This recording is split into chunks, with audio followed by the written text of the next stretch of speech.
Xo'sh, hozir sizlar bilan masalan Rust dasturlash tilidagi nimani o'rganamiz. Rust dasturlash tilidagi ma'lumot turlarini o'rganamiz. Rust dasturlash tilida umuman qanaqa ma'lumotlar bor deydigan bo'lsangiz,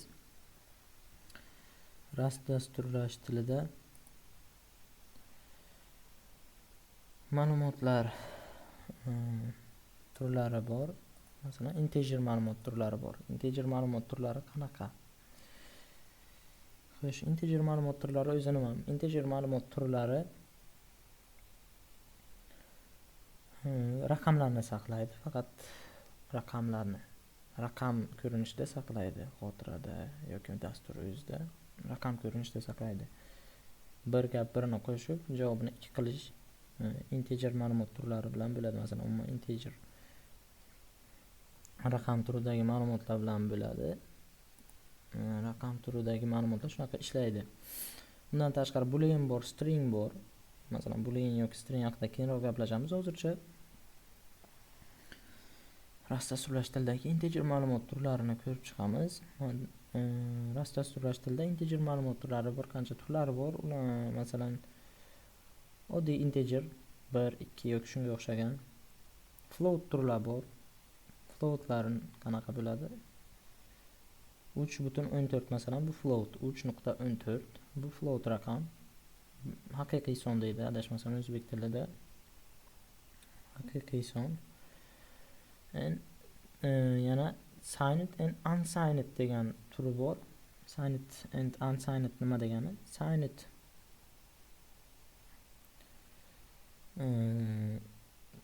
nimasi bilan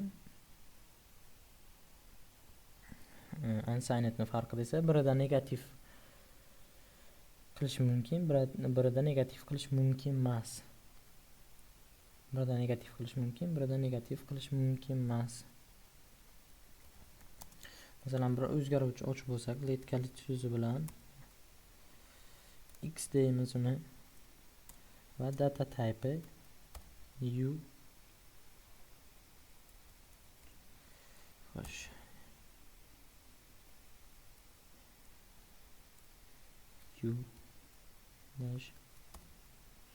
U8 U16 U precision 28 U8 equals shu 255. Agar biz buni nima qilib qo'ysak, unsigned qilib qo'ysak, minus qilib qo'ysak, masalan, harorat minus 225 darajaga 255 darajaga tushdi deydigan ma'lumotni chiqarish uchun U type dan foydalanib bo'lmaydi. Tushunarli? Bular faqat 0 dan toki qanaqangidir darajagacha ko'tariladi. Buni ko'ramiz hozir. Masalan, eng katta raqam bo'lishi kerak shu u ga yaqin. Eng katta raqam shu u ni ichidagi, u8 ni ichidagi raqam. Bu nima deydigan bo'lsangiz, qanaqa raqam bu desa, uni ko'rish mumkin.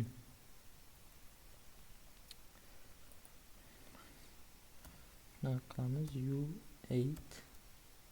Adashmasam shunaqa edi, max. Max degan valyusi bor. Ya'ni qiymati bor. Bu kod hozir xato beryapti. Bunga e'tibor bermaysizlar. Minusni o'chirib tashlasak, bu kod o'ziga keladi. Yaxshi bo'lib ketadi.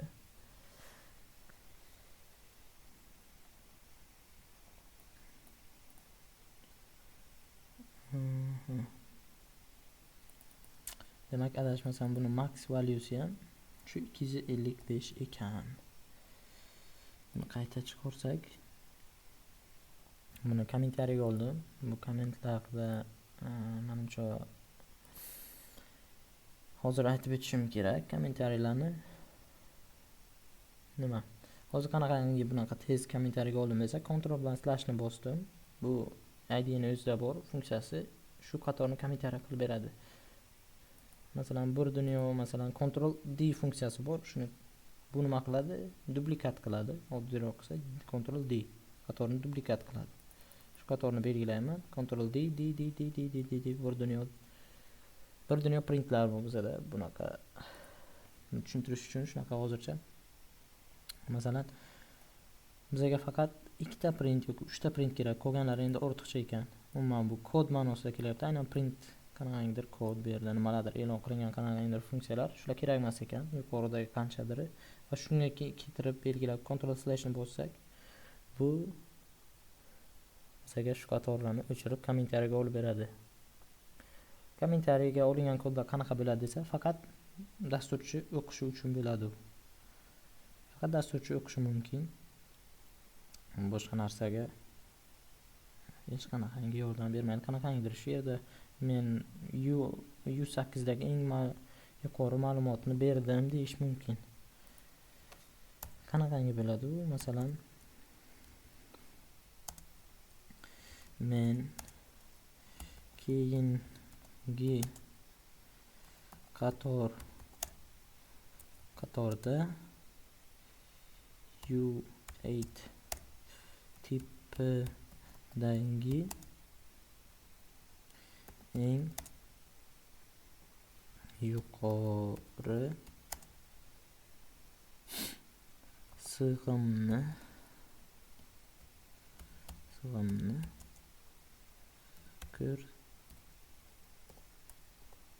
ko'rsatdim.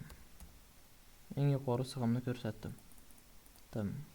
Masalan, shu narsani keyingi qatorini dasturchi agar shu kodni ochsa, undan boshqa dasturchi shuni o'qib, shu yerda shunaqa narsa borligini bilishi mumkin. Shunaqa kommentariyalar shu uchun kerak, asosan kodlarni keraksiz qismini o'chirish yoki keyingi dasturchi uchun ma'lumot qoldirish uchun.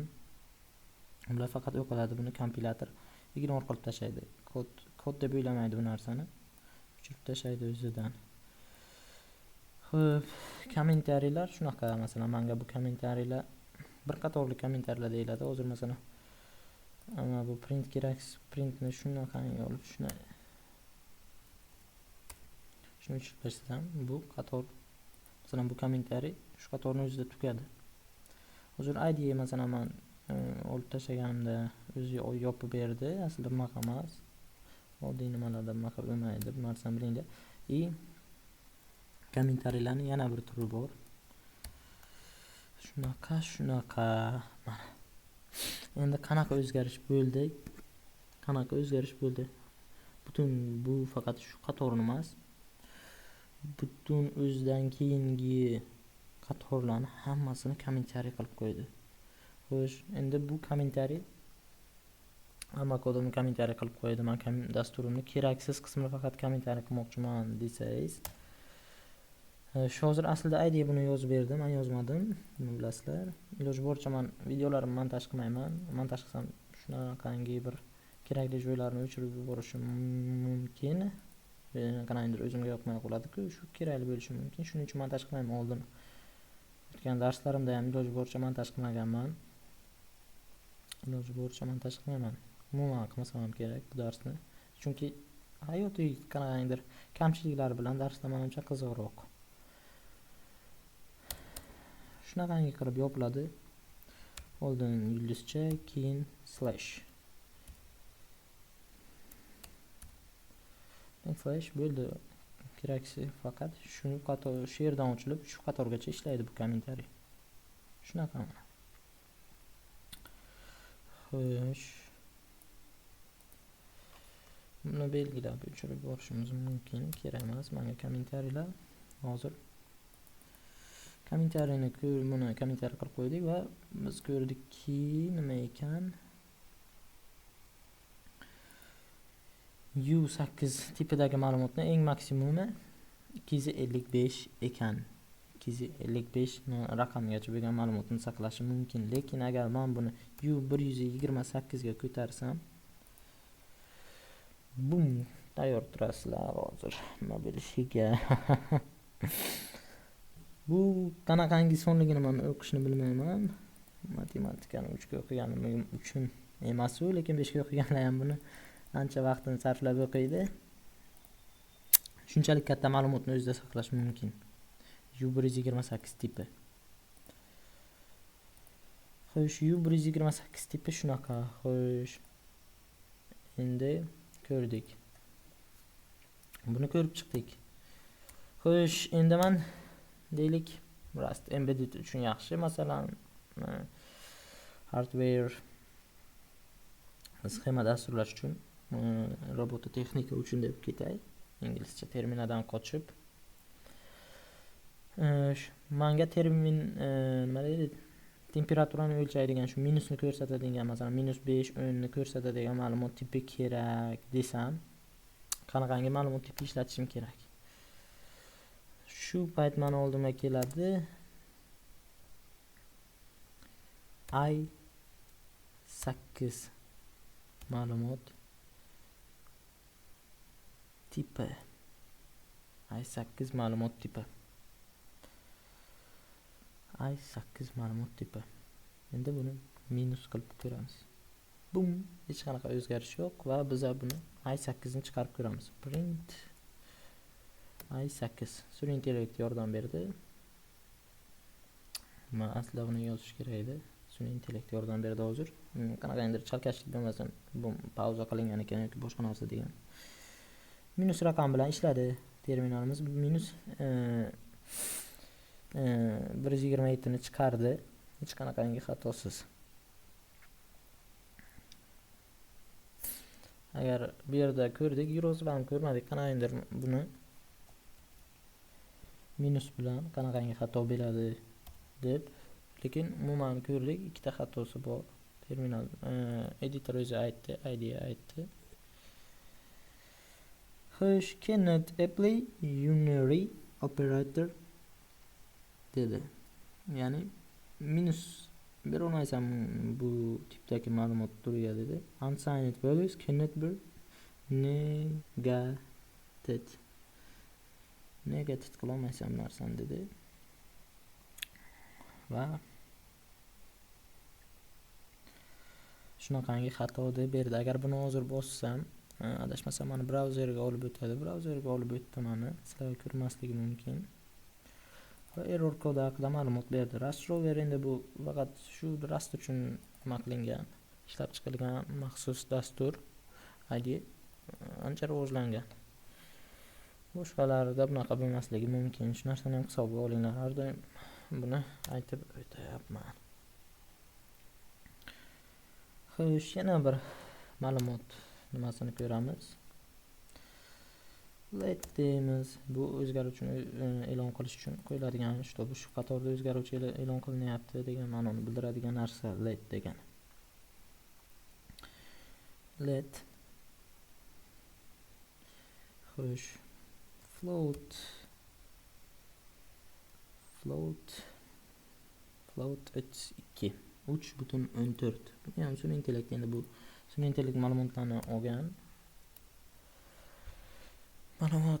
olgan, internetga ulanganligim uchun adashmasam yaxshi ishlayapti.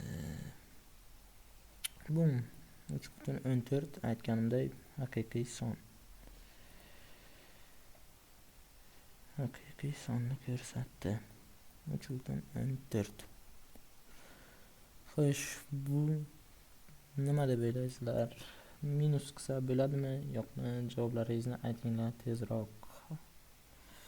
Bum, buni minus darajasiga chiqarsa bo'ladi. Ya'ni negativ value ni qabul qiladi bu. Minus 3.14. Bu butun sonlar bilan ishlash uchun qulay. Agar nuqta 1 qo'yadigan bo'lsam nima bo'ladi?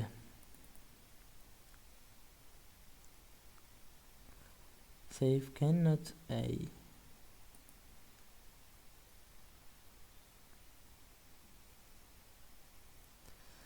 Shunaqangi qilib to'g'rilasa bo'ladi. Umuman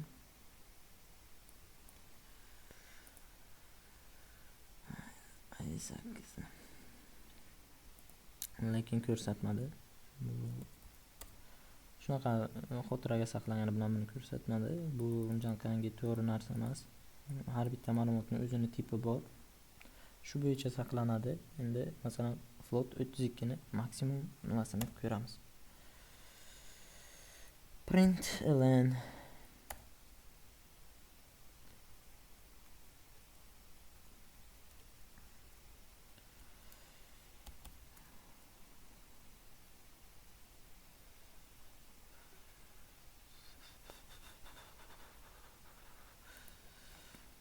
shunaqa qilsam, max desam,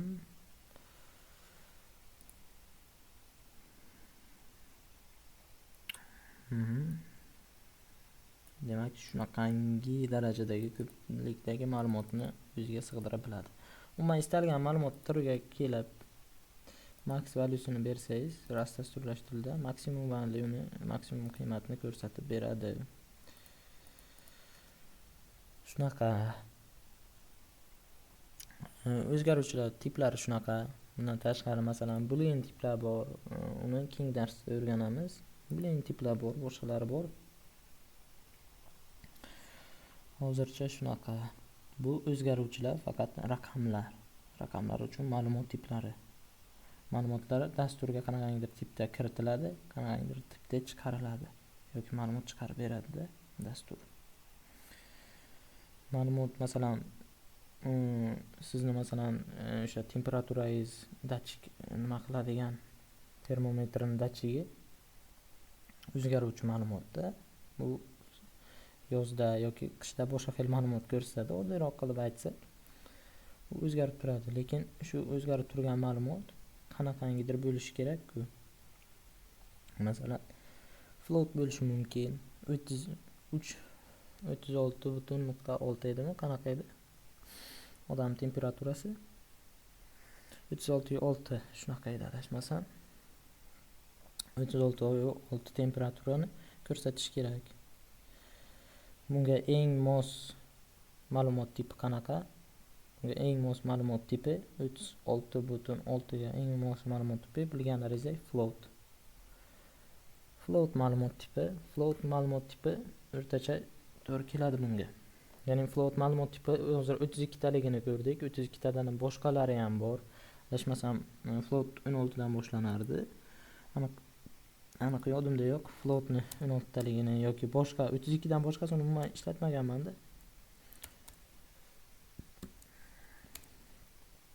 32 ni ko'rdik. 64 taligi bor, ya'ni 64 bit uchun 128 taligi ham yo'q ekan. 64 shunaqa 64 ni max ko'ramiz qanaqaligini. 64 float 64 shunaqa, ya'ni termometr uchun 32 ham bo'ladi. Ortiqcha mana bunaqangi ma'lumot kerak emas. 32 deb ketilgan, bu yerda 64 aslida.